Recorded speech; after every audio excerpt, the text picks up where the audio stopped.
that is how Shiva's existence or consciousness or whatever we call has been there across yugas. So that is something which will always stay. So that's the indication or whatever representation. So if you start from Rama Treta Yuga. Treta Yuga, where after conquering or after killing Ravana and conquering Lanka, when he comes back to India, the Hindu Hindustan, it's Bharat region. So that is where he will do puja for, he wants to do puja for Shiva. So he will tell Hanumanta to go and bring Shivalinga from Kashi. So Hanumanta goes to Kashi, but it will become very late by the time he comes back. So Shiva asks Sita to make one linga using mud. So she'll make one linga from mud, and that is what they do puja for. By then Hanumanta returns and he'll feel so sad that he couldn't come on time.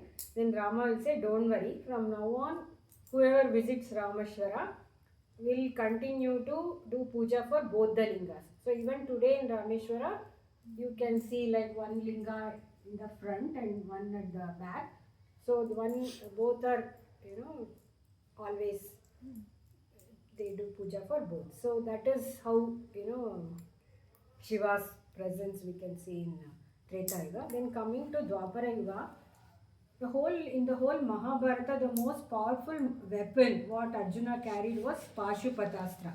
So how Arjuna got Pashupatastra? So again it's from Shiva. So Krishna would send Shiva on a penance. Krishna would send Arjuna to do a penance and pray Shiva for a very powerful weapon before Mahabharata starts. So, but Shiva wanted to test Arjuna. So he comes in the form of Beda or the hunter, and they both together will kill one huge pig. Yeah. So when Arjuna goes near his bete or whatever he called, what he hunted, he wants to claim it, and then Shiva in the form of Beda and Arjuna will get into a huge fight. So that will go on and on forever, and Arjuna will never be able to defeat Shiva. That's when he realizes the person with whom he is actually fighting is nothing but Shiva himself, and he will pray him holding his hands, and that's how Shiva comes in his real form, and he gives him a beautiful or a very powerful weapon called Pashupatastra, which is what eventually Arjuna uses in Mahabharata and succeeds.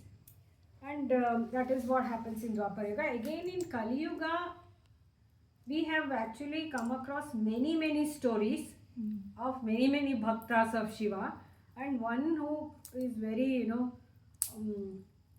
known to most of us is Bedara Kannappa himself, who is also a hunter. The interesting story is Arjuna actually takes birth as Bedara Kannappa because he would have fought with Shiva. So that is, they also say it's Arjuna's form in Kali Yuga. That is his amsha basically. That is why he will want to give back all that what he fought with Shiva. He wanted to end that papa. So he came as a hunter. That's what they say. That's what the story goes. And Vedara Kannappa is such an innocent, very devotional person. For Shiva, he'll be doing puja. Many times he used to give meat as Naivedya without knowing what form he has to or what way he has to do puja to Shiva. But Shiva is extremely pleased because looking at the purity of his bhakti. So then finally he gives him after he comes and he'll ask for one eye as the final test, and where we saw this thing, he'll even pluck out his own eye and give it as a Naivedya. Then again he'll ask the second eye. Yeah. Give me the second eye. So he was about to pierce his Vedara Kannappa would be about to pierce his second eye. That is the time Shiva stops him. Because Shiva's linga will start bleeding. So that's when he understands that No, Shiva I think is- it actually it's like And, Shiva's actually- eyes will be bleeding, so he plucks out one of them. One of his Oh, to eyes. put it, yeah, to Yeah, stop it. because- Yeah, she's right, she's right. Yeah, so To the stop it. second eye also he'll want to put it, but because if he takes out his eye, he'll not know the position. Yeah. So that's why he'll not know how else to do it. So he'll actually put one of his foot on Shiva Lingam, which is usually like considered very horrible.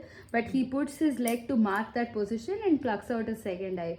But yeah, it's kind of proof that bhakti can be in any form. Like I mean, you can all that's Actually, required is Shiva, purity there of is heart. one statement, no? Bhaktiya priya neenu, bhaktara priya neenu. Uddharisu deva deva deva in that song. No? It comes like that's why he gives anything. He's one person who will give Yeah. anything. That's- Atmaling also he gives all. There's that meme also that went around. It's like there's Vishnu and Shiva, and Vishnu is like Shiva is trying to explain himself, telling because Vishnu has to come in different avatars to kill people who worship Shiva. So it's like he's asking, like Shiva is explaining himself, and it's like मैंने बोला no, उसने बोला please, मैंने बोला no, उसने बोला please, मैंने बोला okay. Like that's a very cute like comic. Very, very is. true, actually. And then it's like See, he is the one who gives, he is the one who takes it back. That is Harihara, right? So Harihara is not different. They both are part of the same Yeah. power. So he gives in one hand and he knows how to take it back also. Gives Ravana one power and he will come and kill Ravana. That's